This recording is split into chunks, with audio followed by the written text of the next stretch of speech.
അല്ലാഹുവിന്റെ റസൂലിന്റെ മുമ്പിലേക്ക് വരുമ്പോൾ സ്വഹാബിമാർ പലതും ചോദിക്കുമായിരുന്നു. നബിയെ, എനിക്ക് വസ്ത്രം വേണം. ചിലർ പറയും നബി എനിക്ക് ഭക്ഷണം വേണം. ചിലർ പറയും നബിയെ എനിക്ക് യാത്ര പോകാൻ ഒട്ടകമില്ല, വാഹനം വേണം. എല്ലാം കൊടുക്കുമായിരുന്നു നബി. അപ്പോഴാണ് ഒരാൾ ഹബീബിനോട് ചോദിക്കുന്നത്. മഹാനായ കഅബ് റളിയല്ലാഹു തആല അൻഹു, റബീഅത്ത് ഇബ്നു കഅബ് റളിയല്ലാഹു അൻഹു, റബീഅത്ത് ഇബ്നു കഅബിൽ അസ്ലമി, മഹാനായ റബീഅത്ത് ഇബ്നു കഅബിൽ അസ്ലമി തങ്ങൾ ഹബീബിനോട് വന്ന് ചോദിച്ചൊരു ചോദ്യമുണ്ട്. വളരെ നിശബ്ദമായ ഒരു രാത്രിയിൽ വേണ്ടവർക്ക് വേണ്ടത് ഹബീബിനോട് ചോദിക്കാൻ പറ്റും. വമാ ലനാ ഇല്ലാ ഇലൈക ഫിറാറുനാ അലൈസ ഫിറാറുൽ ഖൽഖി ഇല്ലാ ഇലർ റുസുലി. പ്രവാചകന്മാരോടല്ലാതെ ആരോടാണ് അനുയായികൾക്ക് പരാതികൾ ബോധിപ്പിക്കാനുള്ളത്? തിരുനബിയോട് ദുന്യാവ് വാങ്ങിച്ചു പോകുന്ന ആളുകൾ ഉണ്ടായിരുന്ന സമയത്ത് മഹാനായ റബീഅത്ത് ഇബ്നു കഅബ് റളിയല്ലാഹു അൻഹു വന്നൊരു ചോദ്യം ചോദിച്ചു. ഹബീബിന്റെ കൂടെ തബൂക്കിലേക്ക് പോകുന്ന ഒരു രാത്രിയിൽ തങ്ങൾ ഒറ്റയ്ക്കാണ്, ഹബീബിന്റെ കൂടെ മറ്റാരുമില്ല. എന്ത് ചോദിച്ചുവോ ദുആ ചെയ്തുകൊണ്ട് കൊടുക്കാൻ കഴിയും ഹബീബിന്. അല്ലാഹുവിന്റെ റസൂലിനോട് ചോദിച്ചൊരു ചോദ്യമുണ്ട്. അസ്അലുക മുറാഫഖതക ഫിൽ ജന്ന. ഹബീബേ, അങ്ങയുടെ കൂടെ സ്വർഗ്ഗത്തിൽ ഇരിക്കാൻ ഒരു ഭാഗ്യം എനിക്ക് വേണം നബിയേ. ഈ തബൂക്കിലേക്കുള്ള യാത്രയിൽ അങ്ങയുടെ കൂടെ ഏതാനും നിമിഷങ്ങൾ ചെലവഴിക്കാൻ കഴിഞ്ഞ പോലെ എനിക്ക് സ്വർഗ്ഗലോകത്ത് വരുമ്പോൾ അങ്ങ് ഇരിക്കുന്ന അങ്ങയുടെ കൂടെ ഇരിക്കാൻ എനിക്ക് അവസരം വേണം. വേറെന്തെങ്കിലും ചോദിക്കാനുണ്ടോ? നിങ്ങൾക്ക് പൈസ വേണോ? നിങ്ങൾക്ക് സമ്പത്ത് വേണോ? വസ്ത്രം വേണോ? ഭക്ഷണം വേണോ? എന്താ ഭൗതികമായത്? എന്താണ് വേണ്ടത്? കൂട്ടുകാരെല്ലാം പലതും ചോദിക്കുന്ന കൂട്ടത്തിൽ വിചിത്രമായൊരു ചോദ്യമല്ലയോ മഹാനായ റബീഅ തങ്ങൾ ചോദിക്കുന്നത്? അസ്അലുക മുറാഫഖതക ഫിൽ ജന്ന അവ ഗൈറ ദാലിക. റബീഅ, വേറെ എന്തെങ്കിലും വേണോ? നബിയെ, എനിക്ക് അതുതന്നെ മതി നബിയെ, അതുതന്നെ മതി. ഖാല, നബി തങ്ങൾ പറയുന്നു, നിങ്ങൾക്കത് ലഭിക്കും. ഫഅഇന്നി അലാ ദാലിക ബികസറത്തിസ് സുജൂദ്. ധാരാളം സുന്നത്ത് നിസ്കാരങ്ങൾ വർദ്ധിപ്പിച്ചുകൊണ്ട് സുജൂദിന്റെ എണ്ണം വർദ്ധിക്കുന്ന റക്അത്തുകൾ ഉണ്ടായി. നിങ്ങൾ എന്നെയൊന്ന് സഹായിക്കണേ എന്ന് മഹാനായ റസൂലുള്ളാഹി സ്വല്ലല്ലാഹു അലൈഹി വസല്ലം. മഹാന്മാർ ഈ ഹദീസിനെ വ്യാഖ്യാനിക്കുന്നത്, അന്ന് സ്വഹാബിമാർ ഭക്ഷണം കിട്ടാത്ത കാലമാണ്. ഹബീബിന് ആരെങ്കിലും വല്ല ദാനവും കൊടുക്കുമ്പോൾ നബിയെ ഒരു കഷ്ണം എനിക്ക് തരുമോ? നബിയെ, അങ്ങേക്ക് കിട്ടിയ വസ്ത്രത്തിൽ ഒന്ന് എനിക്ക് നൽകുമോ എന്ന് ദുന്യാവിയായ ഭൗതികമായ കാര്യങ്ങൾ ചോദിക്കപ്പെട്ടിരുന്നൊരു കാലത്താണ്. ഉദാത്തമായ ലക്ഷ്യവും കണ്ടുകൊണ്ട് ഉന്നതമായൊരു ചോദ്യം ഹബീബിനോട് ചോദിക്കുന്നത്. നബിയെ, പട്ടിണിയും പ്രയാസങ്ങളും ഞാൻ സഹിക്കാം നബിയെ, പക്ഷേ എനിക്ക് നാളെ സ്വർഗം വേണം. അസ്അലുക മുറാഫഖതക ഫിൽ ജന്ന. നാളെ അങ്ങയുടെ കൂടെ, എനിക്ക് സ്വർഗം എന്നല്ല പറ, എനിക്ക് അങ്ങയുടെ കൂടെ, ഹബീബിന്റെ കൂടെ ഇരിക്കാനുള്ള, അങ്ങയുടെ കൂടെ സ്വർഗത്തിൽ ഇരിക്കാനുള്ള സൗഭാഗ്യം ഉണ്ടാകണം നബിയേ. ഒരു മുഅ്മിനായ മനുഷ്യന്റെ ചിന്ത ഇത്രയും ഗൗരവത്തിൽ അള്ളാഹുവിന്റെ മുമ്പിലേക്ക് അവതരിപ്പിക്കപ്പെടുന്ന ചിന്തകൾക്ക് പോലും പ്രതിഫലമുണ്ടെന്നല്ലേ നമ്മൾ ആഗ്രഹിക്കണം. അങ്ങനെയൊക്കെ ആഗ്രഹിക്കണം. ഉമർ ഇബ്നുൽ ഖത്താബ് റളിയല്ലാഹു അൻഹുവിന്റെ ഒരു സംഭവം ഇതിനോട് ചേർത്ത് പറയുന്നു. നമ്മൾ ചർച്ച ചെയ്ത വിഷയങ്ങളാണത്. ഉമർ റളിയല്ലാഹു അൻഹു സ്വഹാബിമാരെ കിട്ടിയപ്പോ അൻസാരികളും മുഹാജിറുകളും ഇരിക്കുമ്പോൾ ചോദിച്ചു, തമന്നൗ, നിങ്ങളൊന്ന് ആഗ്രഹിച്ചോളൂ, അവനവന്റെ ആഗ്രഹങ്ങളൊന്ന് പറയേ. സ്വഹാബിമാര് പറഞ്ഞു, ഉമർ എന്നവരെ ഞങ്ങൾ എന്തു പറയാനാണ്? ഉമർ തങ്ങൾ പറഞ്ഞു, നിങ്ങൾ പറയ്, ജീവിതത്തിലെ ഒരു ആഗ്രഹം പറയ്. നിങ്ങൾക്കൊരാഗ്രഹം ഉണ്ടാവില്ല ജീവിതത്തിൽ, ഒരു അച്ചീവ് ചെയ്യേണ്ട ഒരു ടാർഗറ്റ് എന്ന് പറയേ. ഒരു സ്വഹാബി പറഞ്ഞു, ഉമർ എന്നവരെ ഞാൻ ആഗ്രഹിക്കുന്നു,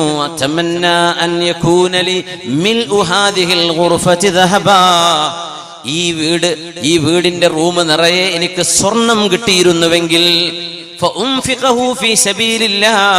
ആ സ്വർണം മുഴുവനും അള്ളാഹുവിന്റെ വഴിയിൽ പാവപ്പെട്ടവർക്ക് വിതരണം ചെയ്യാൻ ആഗ്രഹമുണ്ട്. നല്ല ആഗ്രഹം അല്ലേ? നല്ലൊരു ആഗ്രഹം. അത് പറഞ്ഞപ്പോൾ മറ്റൊരു സ്വഹാബി പറയാൻ തുടങ്ങി, ഒരു വീട് നിറയെ പവിഴവും മുത്തുകളും കിട്ടിയെങ്കിൽ എന്ന് ഞാൻ ആഗ്രഹിക്കുന്നു. അവയുടെ മൂല്യം എത്രയോ അതിനു സമാനമായ ദാനങ്ങൾ അള്ളാഹുവിന് വേണ്ടി ചെയ്യാൻ എനിക്ക് ആഗ്രഹമുണ്ട്.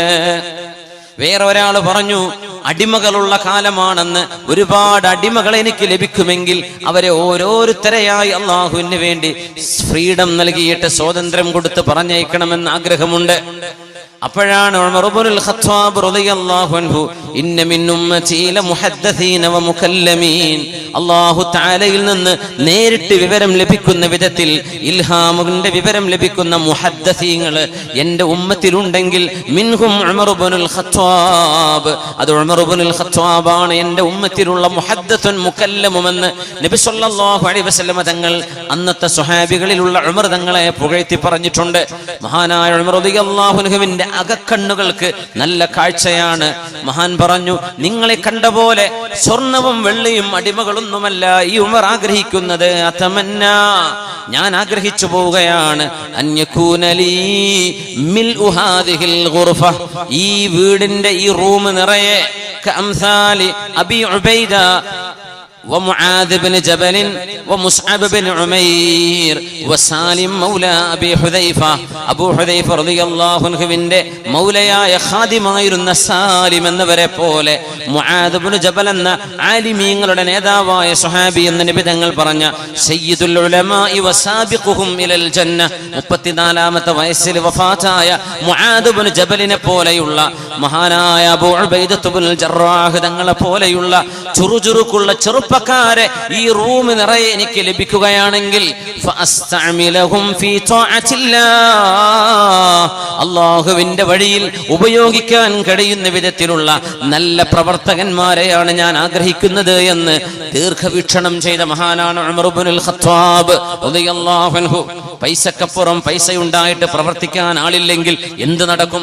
നമുക്ക് സംഭാവന ചെയ്യാൻ നമ്മുടെ ഖാഫിലയുടെ പ്രവർത്തകന്മാർ, നമ്മുടെ വിഖായുടെ വളണ്ടിയർമാർ, നമ്മുടെ നാടുകളിൽ ഓണം കേറാ മൂലകളിലേക്ക് പോലും ചെന്നിട്ട് നമ്മുടെ പ്രളയക്കെടുതികൾ ഉണ്ടായ നേരത്ത് സഹായം എത്തിച്ചു കൊടുക്കാനുള്ള പ്രവർത്തകർ നമ്മുടെ രാജ്യത്തിന്റെ, നമ്മുടെ സംസ്ഥാനത്തിന്റെ തെക്ക് മുതൽ വടക്കേ ജില്ലകൾ മുഴുവൻ, തെക്കൻ ജില്ലകളിലേക്ക് പോലും ഇവിടെ നിന്ന് ആളുകൾ ചെന്നിട്ട് നമ്മുടെ SKSSFന്റെ പ്രവർത്തകന്മാരായ വിഖായുടെ വളണ്ടിയർമാർ വെള്ളവും വെള്ളക്കെട്ടുകൾ നീന്തിക്കടന്ന് ദുരന്തം അനുഭവിക്കുന്ന മനുഷ്യർക്ക് വേണ്ടി ജാതിയും മതവും നോക്കാതെ സഹായം എത്തിച്ചു കൊടുക്കാൻ സന്നദ്ധത കാണിച്ചത് എഞ്ചിനീയറിംഗിനും മെഡിസിനും പഠിക്കുന്ന വിദ്യാർത്ഥികൾ അടക്കമുണ്ട് നമ്മുടെ വിഖായ വളണ്ടിയർമാരിൽ എന്ന് ആലോചിക്കണം.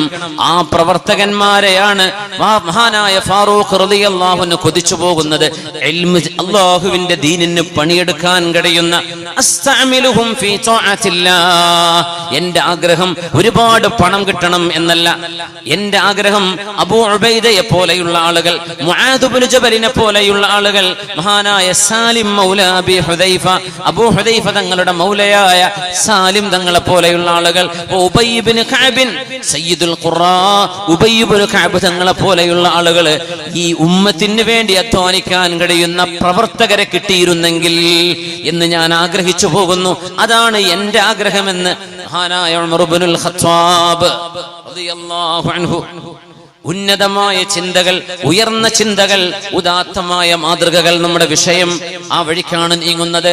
റസൂലുള്ളാഹി തങ്ങൾ പറയുന്നു, നല്ല ചിന്തകൾക്ക് പോലും പ്രതിഫലമുണ്ട്, നല്ല ഒരു വിചാരത്തിന് പ്രതിഫലമുണ്ട്, നല്ല ഒരു ആഗ്രഹത്തിന് അല്ലാഹു കൂലി നൽകും. അത് നടന്നില്ലെങ്കിൽ പോലും മൻ ഹമ്മ ബിഹസനത്തിൻ ഫലം യഅമൽഹാ, ഇമാം ബുഖാരി തങ്ങൾ ഉദ്ധരിക്കുന്ന ഹദീസല്ലയോ അത്?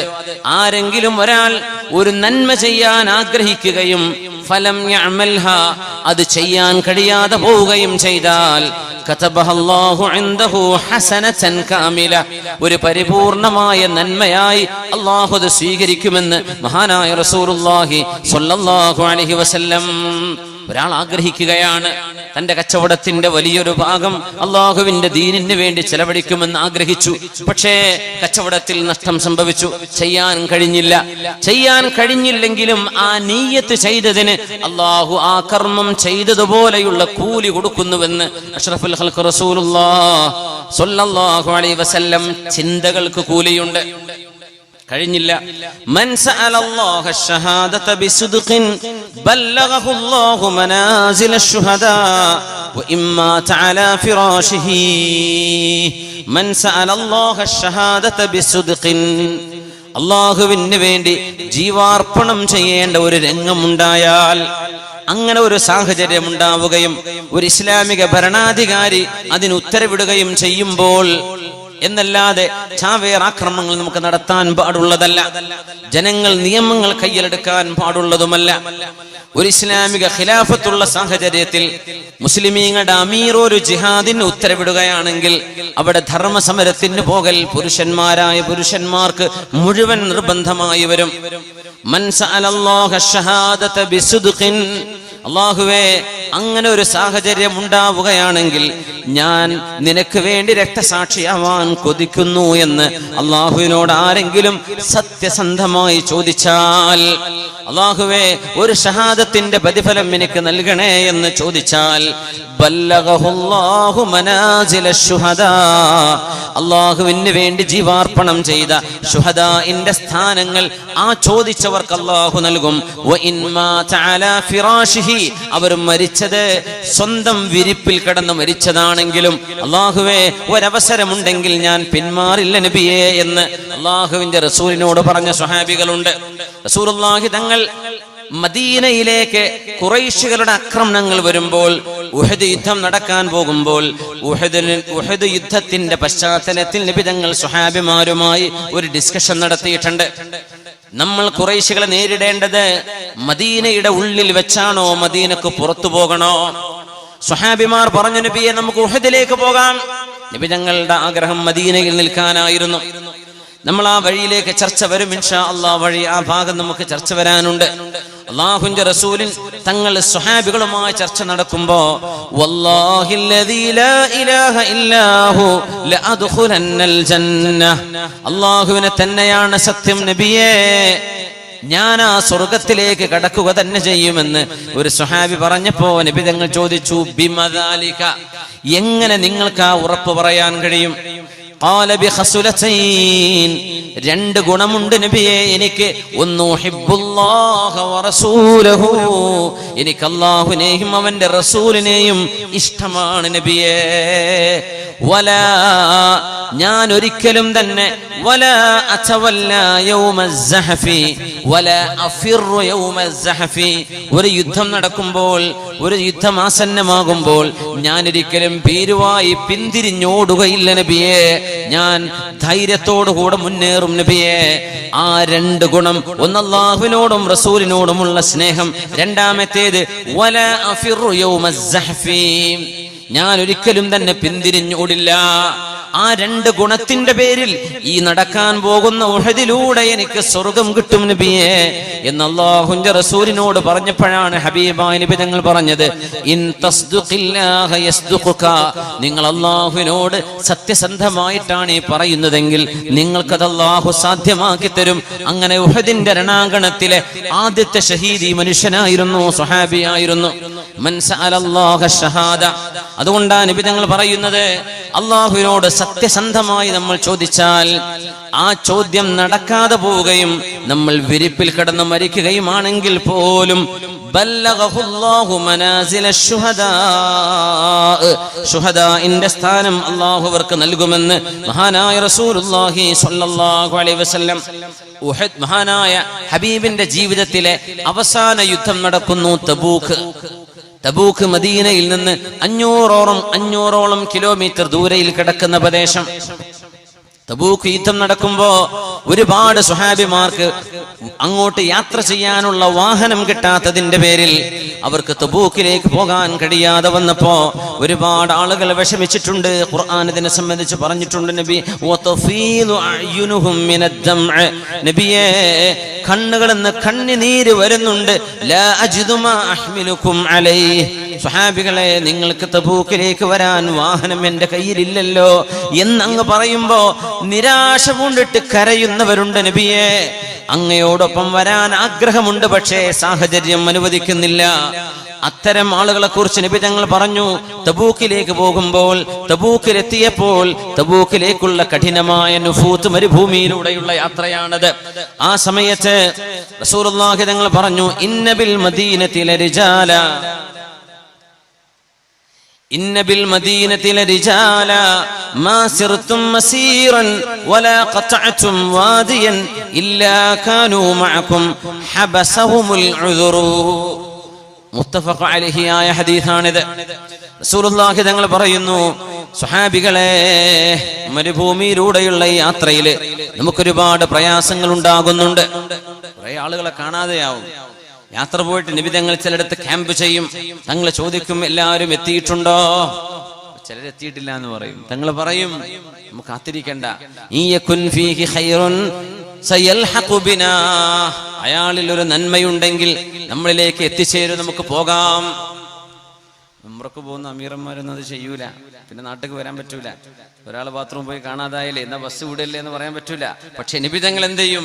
ആരെങ്കിലും വരാൻ നേരം വൈകിയാൽ നമുക്ക് പോകാം, അയാളിൽ നന്മയുണ്ടെങ്കിൽ നമ്മുടെ അടുത്ത് എത്തിക്കോളൂ എന്ന് പറയും.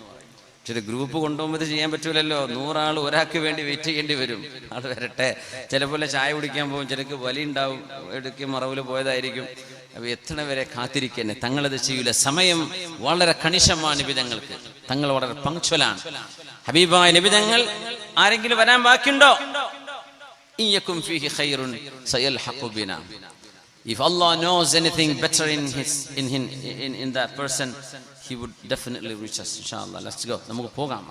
അല്ലാഹു ആ മനുഷ്യനിൽ ഒരു നന്മ കാണുന്നുണ്ടെങ്കിൽ നമ്മുടെ ഒപ്പം എത്തും. പേടിക്കണ്ട, നമുക്ക് പോകാം. റസൂലുള്ളാഹി തങ്ങൾ അങ്ങനെ കാത്തിരുന്ന ഒരു സ്വഹാബിയുണ്ട്, അബൂദറുൽ ഗിഫാരി റളിയല്ലാഹു അൻഹു. അതൊക്കെ തബൂക്കിലാണ് സംഭവിച്ചത്. അബൂദർ വരട്ടെ, കുൻ അബൂദർ. ഒരാളിങ്ങനെ ദൂരത്ത് നിന്ന് വരുന്നു, അത് അബൂദർ ആവട്ടെ, അത് അബൂദർ ആവട്ടെ എന്ന് നബി തങ്ങൾ പറഞ്ഞിട്ടുണ്ട്. ഒരു സ്വഹാബിയുടെ ഒട്ടകം കാണാതെയായി. ആ ഒട്ടകം കാണാതെയായപ്പോ വളരെ വിഷമിച്ചു. നമ്മൾ കാറിന്റെ കീ പോയ പോലെയല്ല ഇത് ഒട്ടകമായി പോയിട്ടുള്ളത്. മറ്റേ ഡ്യൂപ്ലിക്കേറ്റ് കീ എങ്കിലും ഉണ്ടാക്കാം, കമ്പനിക്കാരെ വിളിച്ചുകൊണ്ടത് എന്തെങ്കിലും ഒരു പരിഹാരം ചെയ്യിക്കാം. ഇത് ഒട്ടകല്ലേ, ഒട്ടകത്തിന് വല്ല GPS ഉണ്ടോ? അങ്ങോട്ട് പോവല്ലേ, എവിടെ തിരയാൻ? മരുഭൂമിയിലൂടെ മുത്തനബിയോട് വന്ന് ചോദിച്ചു. തങ്ങൾ പറഞ്ഞു കൊടുത്തു, നിങ്ങളുടെ ഒട്ടകം ഇന്നാലിന്ന താഴ്വരയിലെ മുൾച്ചെടികളിൽ കുടുങ്ങി നിൽക്കുന്നുണ്ട്, അവിടെ പോയിക്കോ, കിട്ടുന്നു പറഞ്ഞു. അപ്പോ ഏതാനും മൈലുകൾക്കപ്പുറം ആ ഒട്ടകമുണ്ട്, അത് കിട്ടി. പിന്നെ ചെല്ലുമ്പോൾ വെള്ളമില്ല. സ്വഹാബികളൊക്കെ വളരെ വിഷമിച്ചിരിക്കുകയാണ്. സ്വഹാബികളൊക്കെ പറഞ്ഞു, നമ്മുടെ ഒട്ടകം അറുത്തിട്ട് ഒട്ടകത്തിന്റെ ബ്ലാഡർ, അതിൽ വെള്ളം സൂക്ഷിക്കുന്ന ഒരു ബ്ലാഡർ ഉണ്ട് ഒട്ടകത്തിന്, അതെടുത്തിട്ട് കുടിക്കാം, മാംസം നമുക്ക് ഭക്ഷണം ഉപയോഗിക്കാം. ഇടപെട്ടിട്ട് പറഞ്ഞു, പൊന്നാര നബിയേ, വെള്ളമില്ലാത്തതിന്റെ പേരിൽ സ്വഹാബിമാർ ഒട്ടകങ്ങളെ അറുക്കാൻ വെച്ചിരിക്കുകയാണ്, അത് അപകടമാണ് നബിയേ. ഒട്ടകമില്ലെങ്കിൽ എങ്ങനെ യാത്ര തുടരും? തബൂക്കിലേക്ക് എത്തണ്ടേ, തബൂക്ക് കഴിഞ്ഞ് മദീനത്തേക്ക് റിട്ടേൺ വരണ്ടേ? ഒട്ടകമില്ലെങ്കിൽ എന്തു ചെയ്യൂ നബിയേ?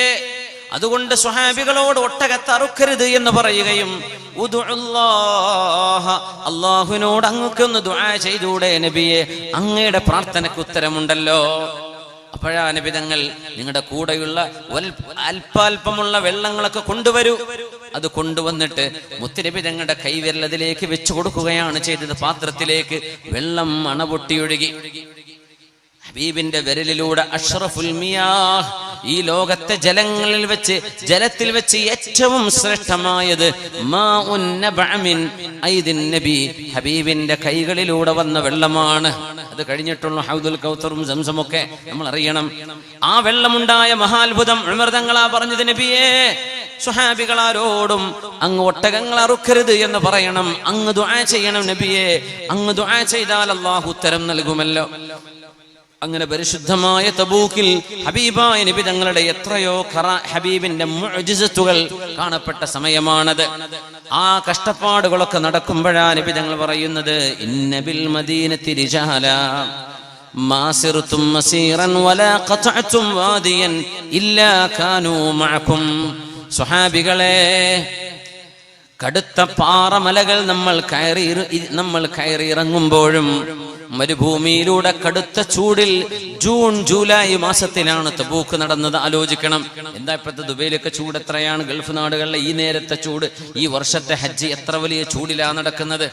50 ഡിഗ്രി, 48, 55 ഡിഗ്രി ചൂടായിരിക്കും. അള്ളാഹു നമ്മുടെ ഹാജിമാർക്ക് അത് എളുപ്പമാക്കി കൊടുക്കട്ടെ, അള്ളാഹു എളുപ്പമാക്കി കൊടുക്കട്ടെ. ഹജ്ജ് അറബ് മാസത്തിൽ സംഭവിക്കേണ്ട കാരണം തന്നെ ഇതാണ്. ഒരാൾക്ക് ചൂട് പറ്റൂല, എന്നാ പിന്നെ വെയിറ്റ് ചെയ്തു. ഹജ്ജ് ലൈഫിൽ, ജീവിതത്തിൽ ഒരു ഹജ്ജേ നിർബന്ധമുള്ളൂ. എന്നാ പിന്നെ ഒരു 8-10 കൊല്ലം കഴിഞ്ഞാൽ ഈ ചൂടിന്ന് മാറി തണുപ്പിലേക്ക് കാലാവസ്ഥ മാറും. നീ അപ്പം പോയി ചെയ്താൽ മതി. അങ്ങനെ എല്ലാ കാലാവസ്ഥയിലൂടെയും അറബ് മാസം കറങ്ങി വരും. 30 വർഷമാകുമ്പോ ജനുവരി ഫെബ്രുവരി മാസം കണക്ക് കൂട്ടിയാൽ ജനുവരി മുതൽ ഡിസംബർ വരെയുള്ള കാലത്തിൽ ഹജ്ജ് നടക്കും. ഒരു 30 കൊല്ലത്തിനിടയിൽ 60 വയസ്സ് ജീവിക്കുന്ന ഒരാൾക്ക് ഒരേ മാസത്തിൽ, ഇപ്പൊ ഇത് ഏതാ മാസം? ഇത് ജൂലൈ അല്ലേ? ഈ ജൂലൈയിൽ ഹജ്ജ് നടക്കുന്നു. ഇനി ഒരു 30 കൊല്ലം കഴിഞ്ഞാൽ ജൂലൈയിൽ ഹജ്ജായിരിക്കും. സുബ്ഹാനല്ലാഹ്. അറബ് മാസത്തിന്റെ പ്രത്യേകത അതാണ്. എല്ലാ സീസണിലൂടെയും കടന്നു പോകും. തബൂക്ക് നടക്കുന്നത് ജൂലൈ മാസത്തിലാണ്, നല്ല ചൂടുള്ള സമയത്താണ്. സ്വഹാബികളെ, നിങ്ങൾ ഈ മലയോരങ്ങൾ കയറിയിറങ്ങുമ്പോഴും മരുഭൂമിയുടെ ചൂടുള്ള മണലിലൂടെ നടക്കുമ്പോഴും ദാഹാർത്തരായി അല്ലാഹുവിനെ ത്യാഗം ചെയ്യുമ്പോഴും നിങ്ങളുടെ കൂടെ യാത്ര ചെയ്യാത്ത ഒരുപാട് ആളുകൾ മദീനയിലുണ്ട്. അവർക്ക് നിങ്ങളോടൊപ്പം ഈ മരുഭൂമി താണ്ടിക്കടന്ന പ്രതിഫലം അല്ലാഹു നൽകുന്നുണ്ട്. ഹബസഹുമുൽ ഉദുറു. അവർക്ക് വരാൻ കഴിയാതെ പോയത് ന്യായമായ ഒരു കാരണമുണ്ടായതിന്റെ പേരിലാണ്. ഒരു വാഹനം കിട്ടാത്തതിന്റെ പേരിൽ അവർക്ക് വരാൻ കഴിഞ്ഞിട്ടില്ല. ഉണ്ടെങ്കിൽ അവർ നിങ്ങളോടുകൂടെ ഉണ്ടാകുമായിരുന്നു. അതുകൊണ്ട് നിങ്ങൾ സഹിക്കുന്ന എല്ലാ ത്യാഗത്തിന്റെയും പ്രതിഫലം വീട്ടിലിരിക്കുന്ന മദീനയിലെ ഒരുപാട് ആളുകൾക്ക് ലഭിക്കുന്നുണ്ട്. അവരുടെ നീയത്ത് നിങ്ങളോടൊപ്പമാണ്, മനസ്സുകൊണ്ട് അവർ നിങ്ങളോടൊപ്പമുണ്ട്. അതുകൊണ്ട് അല്ലാഹു കൂലി നൽകുന്നു. ഒരു നല്ല സദസ്സ് നടന്നു എന്ന് വിചാരിക്കാം. ഇപ്പൊ ഇവിടെ ബഹുമാനപ്പെട്ട തങ്ങളുടെ നേതൃത്വത്തിൽ, നമ്മുടെ ഏഴിമല സഫ്വാൻ തങ്ങളുടെ നേതൃത്വത്തിൽ ദുആ മജ്ലിസ് നടക്കും. നാളെ നേരം വിളിച്ചിട്ട് പറയടോ, നല്ലൊരു ദുആ മജ്ലിസ് കിട്ടിയട്ടോ, നീ എന്തേ വരാതിരുന്ന്? പടച്ചോനെ, ഞാനത് അറിഞ്ഞില്ലല്ലോ. ഒന്ന് പറയണ്ടടോ, ഒന്ന് വാട്സപ്പിലോ ഒന്ന് ഫോണിലോ ഒന്ന് പറഞ്ഞുകൂടായിരുന്നോ? എനിക്കും വരാമായിരുന്നല്ലോ എന്ന് നാളെ രാവിലെ ഒരാൾ നിങ്ങളോട് പറഞ്ഞാൽ ഈ ദുആന്റെ കൂലി അയാൾക്ക് കിട്ടിയിട്ടുണ്ടെന്നാ. ആഗ്രഹം ഉണ്ടായിരുന്നു, അറിഞ്ഞില്ലല്ലോ. ഇവിടെ നല്ല ഗാനമേള നടന്നു. അപ്പൊ രാവിലെ ചെന്നിട്ട് പറയടോ, എന്തേലും ഇന്നലത്തെ പാട്ടും ഡാൻസൊക്കെ നീ കണ്ടോ?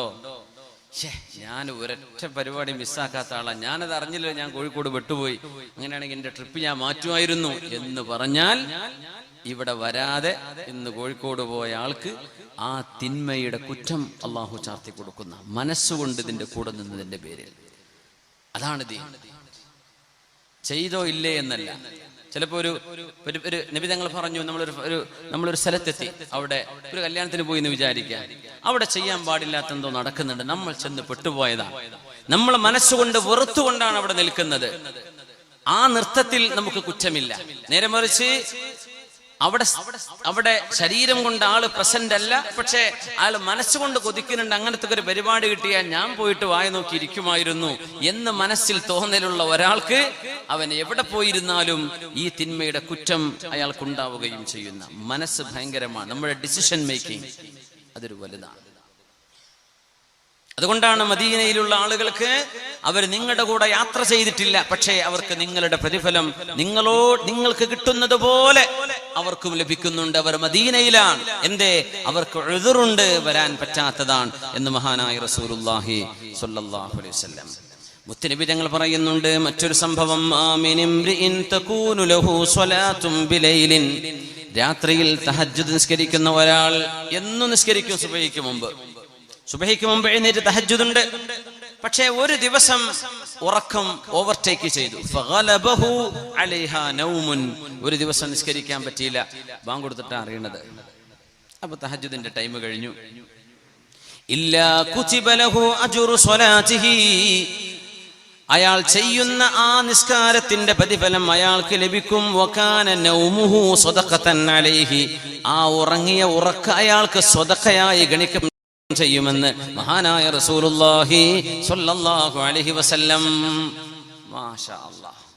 എന്നും നിസ്കരിക്കുന്ന ആളാ അല്ലെ? ഉമ്മാക്ക് ഒക്കെ കഴിഞ്ഞ് വന്ന ഒരു ക്ഷീണുണ്ട്. നാട്ടിൽ എത്ര വരെ ആ ക്ഷീണം അറിയില്ല, അവിടുന്ന് പോരുമ്പോഴും ആ ക്ഷീണം അറിയില്ല. ഉംറയിൽ എത്ര ഉംറ ചെയ്താലും ക്ഷീണം. നാട്ടിലെത്തിയിട്ടുണ്ട്, റബ്ബേ ഞാനിപ്പോ കൂത്തുറമ്പ് തന്നെയാണോ അല്ല വല്ല അമേരിക്കയിലാണോ, ഏതാ സ്ഥലം പോലും തിരിയാത്തൊരു ക്ഷീണം വരാണ്ട് ഉംറക്ക് പോയി കഴിഞ്ഞാൽ അല്ലെ? ഒരു ദീർഘയാത്ര കഴിഞ്ഞു വന്നാൽ ഉറക്ക് കണ്ണ് പൊങ്ങണില്ല. അവര് പറയില്ലേ, നിസ്കരിക്കാൻ പറ്റുന്നില്ല, അറിയുന്നില്ല. അവര് മഅദൂരിങ്ങളാണ്. യാത്രാക്ഷീണല്ലേ, അള്ളാഹു പുറത്തു കൊടുക്കും, നിസ്കാരം ഖളാ കൂട്ടണം. പക്ഷേ അവർക്ക് നഷ്ടപ്പെട്ടു പോയ അവരുടെ തഹജ്ജുദ് അവർ ആഗ്രഹിച്ചിരുന്നു, ഉണർന്നാ നിസ്കരിക്കണമെന്ന്. ഗലബഹു അലൈഹാ അന്നൗം. ഉറക്കം കൊണ്ട് സാധിക്കാതെ പോയി. എന്നാൽ എന്നും ചെയ്തിരുന്ന അത്. റബ്ബേ ഉണരണം, അലാമൊക്കെ വെച്ചിട്ടാ കിടക്കണത്, പക്ഷെ എണീക്കാൻ പറ്റിയില്ല. എന്നാൽ ഇല്ലാ കുതിബ ലഹു അജ്റു സ്വലാത്തിഹി, അവരുടെ നിസ്കാരത്തിന്റെ തുല്യമായ കൂലി അല്ലാഹു നൽകും. അവരാ രാത്രി നിസ്കരിച്ചിട്ടില്ല, പക്ഷെ എന്നും ചെയ്യുന്ന റക്അത്തിന്റെ എണ്ണം ഇന്നും കിട്ടും. സുബ്ഹാനല്ലാഹ്. അങ്ങനെയാണ്. യുവാവായിരുന്ന സമയത്ത് ഒരുപാട് നന്മ ചെയ്തു, പിന്നെ അസുഖമായപ്പോൾ ചെയ്യാൻ പറ്റിയില്ല, ആക്സിഡന്റ് ആയി കിടപ്പിലായി പോയി. ആരോഗ്യമുള്ള സമയത്ത് സ്ഥിരം ചെയ്യുന്ന നന്മ രോഗികൾക്ക് അല്ലാഹു കൊടുക്കുന്നുണ്ട് എന്നാണ് റസൂലുള്ളാഹി തങ്ങൾ പറയാ സ്വല്ലല്ലാഹു അലൈഹി വസല്ലം. എന്തേ? അവരത് ചെയ്യുന്നവരാണ്. പിന്നെ ഒരു ആക്സിഡന്റ് പറ്റിപ്പോയതല്ലേ, അസുഖം വന്നതല്ലേ, അറ്റാക്ക് സംഭവിച്ചതല്ലേ, സാരമില്ല. മുഅ്മിനായ മനുഷ്യന്റെ തീരുമാനം, മനസ്സിലിരുപ്പ്, നമ്മുടെ ഉന്നതമായ ചിന്തകൾക്ക് പോലും അല്ലാഹു കൂലി നൽകുന്നു എന്ന് മഹാനായ റസൂലുള്ളാഹി സ്വല്ലല്ലാഹു അലൈഹി വസല്ലം. അതുകൊണ്ടാണ് 1,00,000 ദിർഹമിനേക്കാളും ഒരു ദിർഹമിന് കൂലിയുണ്ട്. സബഖ ദിർഹമുൻ 100,000, 1,00,000-നേക്കാൾ ഒരു ദിർഹമിന് അല്ലാഹു കൂലി നൽകുന്നുണ്ട്. 1,00,000 ദിർഹമിനേക്കാളും കേവലം ഒരു ദിർഹം കൊടുത്ത ആൾക്ക് കൂലിയുണ്ട്, കൂടുതലുണ്ട്. ഖാലു, അവരെ പറഞ്ഞു, യാ റസൂലല്ലാഹ്, അല്ലാഹുവിന്റെ റസൂലേ, കൈഫ യസ്ബിഖു ദിർഹമുൻ 100,000, നബിയേ, ഒരു ദിർഹം എങ്ങനെ 1,00,000-ലേറാവുന്നത്? 1,00,000-ന് കിട്ടുന്നതിനേക്കാളും ഒരു ദിർഹമിന് കിട്ടുകയോ? മുഴുവൻ കേൾക്കണം. പാട്ടപ്പിരിവൊക്കെ ഉണ്ടാവില്ലേ, ബക്കറ്റ് പിരിവൊക്കെ ഉണ്ടാവില്ലേ? 100 കൊടുക്കാൻ വെച്ച് 1 കൊടുത്താൽ മതി എന്ന് വിചാരിക്കണ്ട. എന്താ ഈ പറയണെന്ന് ശരിക്കും കേട്ടോളേ. എന്താ, എപ്പോഴാണ് ഈ 1,00,000-നേക്കാൾ ഒന്നിന് കൂലി കിട്ടുക എന്നറിയോ? ഒരു മനുഷ്യന്റെ കയ്യിൽ ആകെ 2 ദിർഹമേ ഉണ്ടായിരുന്നുള്ളൂ. ഞങ്ങൾ ആകെ 2 റുപ്യുള്ളൂ കയ്യിൽ. അതിൽ നിന്ന് ഒന്നാണ് എടുത്തു കൊടുത്തത്, നേര് സമ്പത്തിന്റെ പകുതി. അത് എണ്ണത്തിൽ ഒന്നുള്ളൂ, പക്ഷെ അത് വണ്ണത്തിൽ വലുതാ. ആകെ 2 ഉള്ളൂ, അതിലൊന്നാണ് കൊടുത്തത്. അതുകൊണ്ടാണ് അയാളെ സ്വതക്ക ചെയ്തത്. 1,00,000 കൊടുത്ത ആളുണ്ട്, ലഹു മാലുൻ കസീർ, കോടികൾ ആസ്തിയുള്ള ഒരാൾ പള്ളിക്ക് 1,00,000 കൊടുത്തു. കൂലിപ്പണി ചെയ്യുന്ന ഒരാൾ പള്ളിക്ക് ഒരു 500 രൂപ കൊടുത്തു. ആ 1,00,000-നേക്കാൾ ഈ 500-നായിരിക്കും കൂലി കൂടുതൽ എന്നാണ് ഈ പറഞ്ഞതിനർത്ഥം. ഉള്ളതിൽ നിന്നാണ് ഈ കൊടുത്തത്. 2 ദിർഹമുള്ള ആളാണ് ഈ കൊടുത്തത്. എന്നാൽ 1,00,000 കൊടുത്ത ആളുടെ വരുമാനത്തിന്റെ വലിയൊരളവിൽ നിന്നെടുത്തിട്ടാണ് 1,00,000 കൊടുത്തത്. അയാൾക്ക് അങ്ങനെ ഒരു 500 ലക്ഷം കൊടുക്കാൻ കഴിയുന്ന ആളായിരുന്നു, പക്ഷെ 1,00,000 കൊടുത്തത്. അത് എണ്ണമുണ്ട്, പക്ഷെ വണ്ണമില്ല. പക്ഷെ 1 ദിർഹം എണ്ണത്തിൽ ചെറുതാണ്, അതേ വണ്ണത്തിൽ അത് വലുതാണ്. അതുകൊണ്ടാണ് സബഖ ദിർഹമുൻ 100,000, 1 ദിർഹമിന് 1,00,000-നേക്കാളും കൂടുതൽ പ്രതിഫലമുണ്ടെന്ന് റസൂലുള്ളാഹി സ്വല്ലല്ലാഹു അലൈഹി വസല്ലം. അവിടെ ആ മനുഷ്യന്റെ നിയ്യത്ത് വളരെ വലുതാണ്. നമ്മൾ പറയാം, പഠിച്ചവർ ഇത് ഞാൻ കൊടുത്താൽ ഞാൻ ആകെ പാപ്പരായി പോവില്ലേ, ഞാൻ ആകെ വിഷമിച്ചു പോകില്ലേ എന്ന് ചിന്തിക്കുന്ന നേരത്താണ് എടുത്തു കൊടുക്കുന്നത്. സുബ്ഹാനല്ലാഹ്. മുസ്തഫ ഉദവി അക്കുടുസ്താന്റെ പരിപാടിയൊക്കെ നടക്കില്ലേ, ഉണ്ടാവില്ലേ? ഉസ്താദ് നല്ല വേദ പറഞ്ഞുതരും, പിന്നെ എന്തെങ്കിലുമൊക്കെ സംഭാവന വേണമെന്ന് പറയും അല്ലേ? പെണ്ണുങ്ങളൊക്കെ സ്വർണം കൊടുക്കും. നമ്മൾ മട്ടന്നൂർ പള്ളിയൊക്കെ അങ്ങനെ ഒരുപാട് സ്ഥാപനങ്ങൾ, നമ്മുടെ മഹല്ലുകളിലൊക്കെ ഒരുപാട് സേവനങ്ങൾ അദ്ദേഹത്തെ കൊണ്ട് ചെയ്യാൻ കഴിഞ്ഞു. അല്ലാഹു ദീർഘായുസ്സും ആഫിയത്തും കൊടുക്കട്ടെ. അപ്പം ആകെ ഒരു മോതിരമുള്ളൊരു പെണ്ണിൻ്റെ അടുത്ത് നിന്ന് വിചാരിക്കുക, അതെടുത്ത് കൊടുക്കണ ഒരു മോതിരത്തിൻ്റെ കൂലിയും 100 പവൻ കെട്ടിച്ചപ്പോൾ വാപ്പ തന്നിട്ടുണ്ട്, അതിന്നൊരു 2 പവൻ കൊടുക്കുക എന്ന് പറഞ്ഞതും തമ്മിലുള്ള വ്യത്യാസം അതാണ് ഈ പറഞ്ഞത്. ഉള്ളതിൽ നിന്ന് കൊടുക്കുക. ഒരുപാടുണ്ട്, അതിൽ നിന്ന് കുറച്ചായി കൊടുക്കുന്നത്. അതിൽ നിന്ന് ഒരുപാട് കൊടുത്താൽ മാഷാ അല്ലാഹ്. അള്ളാഹു നോക്കുന്നത് എണ്ണത്തിലേക്കല്ല, വണ്ണത്തിലേക്കാണ്. അതുകൊണ്ടാണ് നാളെ മീസാനാണ് അള്ളാഹു വെച്ചത്. തുലാസിൽ തൂക്കുന്നല്ലേ പറഞ്ഞത്, നോട്ടെണ്ണിന് മെഷീനിൽ എണ്ണി നോക്കുന്നല്ല പറഞ്ഞത്, അദ്ദാദല്ല. നാളെ മീസാനാണ്. അള്ളാഹു അമല് തൂക്കുക ചെയ്യാനാണ്. എത്ര നിസ്കാരം ഉണ്ടെന്ന്, ചിലരുടെ 2 റക്അത്ത് നിസ്കാരം വേറൊരാളിന്റെ 10 റക്അത്ത് സുന്നത്തിനേക്കാളും പവറുണ്ട്. അതുകൊണ്ട് അള്ളാഹു നാളെ തൂക്കുക ചെയ്യുന്നത് അമലുകൾ, എണ്ണി നോക്കല്ല. ആ റക്അത്തൊക്കെ ഒന്ന് വരട്ടെ, എണ്ണം നോക്കട്ടെ എന്നല്ല. മീസാൻ, തുലാസാൻ. തുലാസിൽ എണ്ണൂല, തൂക്കി നോക്കുകയാണ്. സല്ലു അലൻ നബി മുഹമ്മദിൻ വആലിഹി. ഒന്ന് എഴുന്നേറ്റ് സ്വലാത്തുല്ലിരുന്നാലോ അല്ലേ? എഴുന്നേൽക്കാൻ പ്രയാസമുള്ളവർ എഴുന്നേൽക്കണ്ട, അല്ലാത്തവരൊക്കെ സല്ലു അലൻ നബി മുഹമ്മദിൻ വ ആലിഹി അല്ലാഹുമ്മ സല്ലി അലാ സയ്യിദിനാ മുഹമ്മദിൻ വ അലാ ആലി സയ്യിദിനാ മുഹമ്മദിൻ വ ബാരിക് വ സല്ലിം അലൈഹി. ഉറക്കെ ചൊല്ലിക്കോളൂ, അല്ലാഹുമ്മ സല്ലി അലാ സയ്യിദിനാ മുഹമ്മദിൻ وعلى آل سيدنا محمد وبارك وسلم عليه. اللهم صل على سيدنا محمد وعلى آل سيدنا محمد وبارك وسلم عليه. جزاكم الله خير.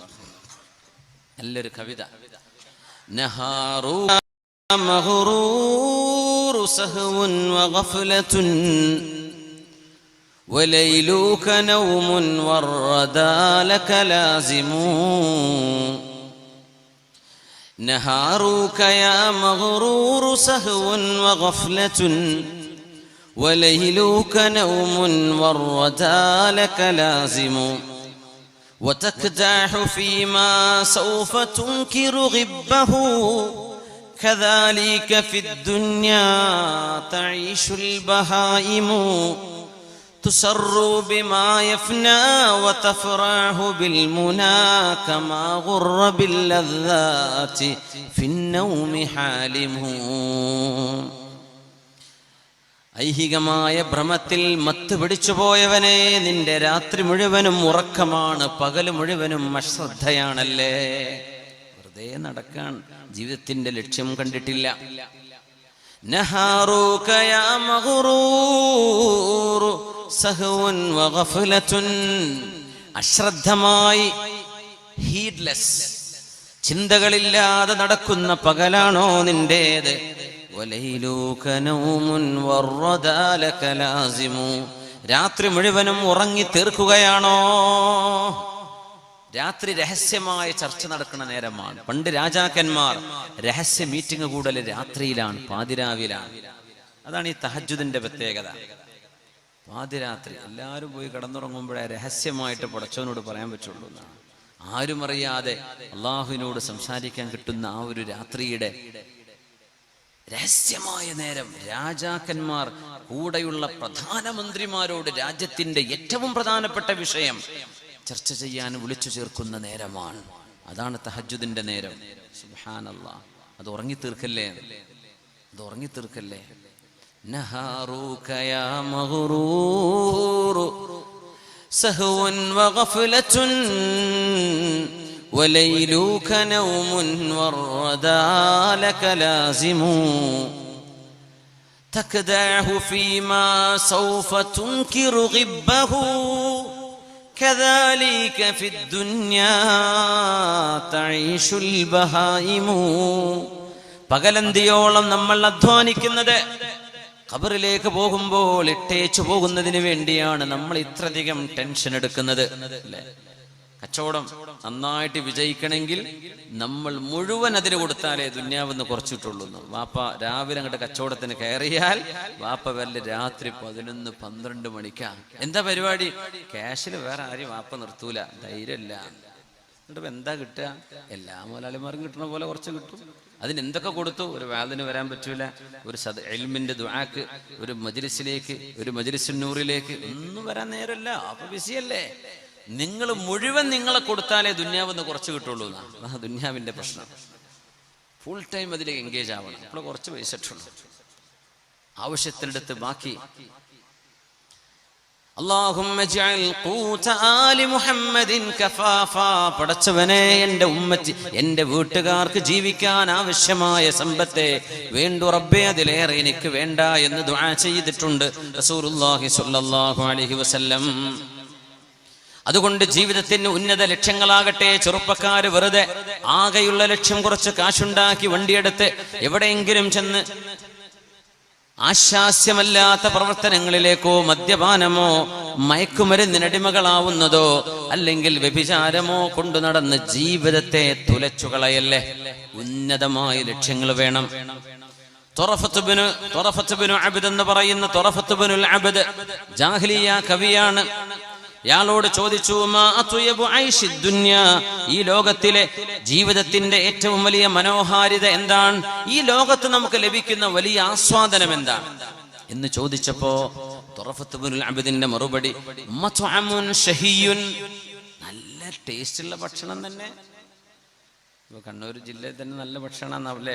പണ്ടേ തലശ്ശേരി, നമ്മുടെ പാനൂര്, കൂത്തുപറമ്പ്, മട്ടന്നൂര്, എല്ലായിടത്തും മാഷാ അല്ലാഹ് നിങ്ങളതിന്റെ ഉസ്താദുമാർ.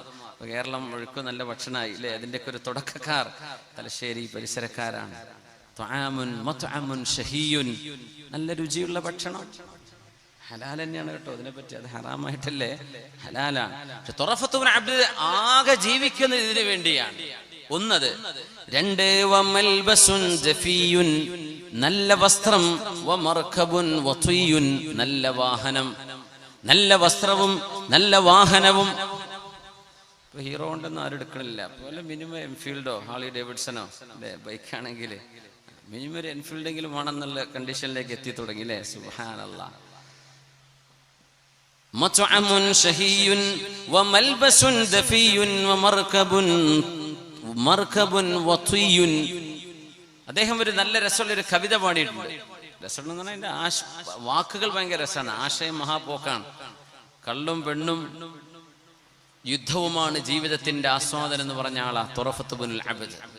ഇസ്ലാമിന്റെ മുമ്പ് കഴിഞ്ഞ കവിയാണ്. ഈ കവിത കുറച്ച് അർത്ഥം വെക്കാൻ പ്രയാസമുള്ള കവിതയാണ്. അതിന്റെ വാക്കുകൾ വളരെ കട്ടിയുള്ളതാണ്. ഡിക്ഷണറിക്ക് വെച്ചിട്ട് ഒപ്പം ഇരുന്ന് നോക്കണം, എന്നാലേ അതിന്റെ അർത്ഥം മനസ്സിലാവും. അയാൾ പാടിയിട്ടുണ്ട്, ولولا ثلاث هن من عيشة الفتى وجديك لم أحفل متى قام عودي فمنهن سبق العاذلات بشربة كميت متى ما تعل بالماء تزبدي وكري إذا نادى المضاف محنبا كسيد الغضا نبهته المتورد وتقصير يوم الدجن والدجن معجب ببهكانة تحت الخباء المعمدي. വൈൻ, വോർ ആൻഡ് വുമൺ, ഇതാണ് ഇതിന്റെ ആകെ ആശയം. ഇതാണ്, കള്ള് വേണം, സുന്ദരിമാര് വേണം, പിന്നെ കുറെ യുദ്ധവും. ജീവിതം ഇതിന് തന്നെയാണ് എന്ന് ജീവിതത്തിന്റെ അള്ളാഹു നൽകുന്ന ജീവന്റെ വില മനസ്സിലാക്കാതെ മൃഗങ്ങളെ പോലെ കദാലിക്കൽ ബഹായിമു, ജീവജാലങ്ങൾ ജീവിക്കുന്ന ജീവിതത്തിന്റെ ഏറ്റവും ലോ ലെവൽ തിങ്കിങ് ഉള്ള ആളുകൾ ഒരുപാടുണ്ട്. നമ്മൾ അങ്ങനെയായി പോകരുത്.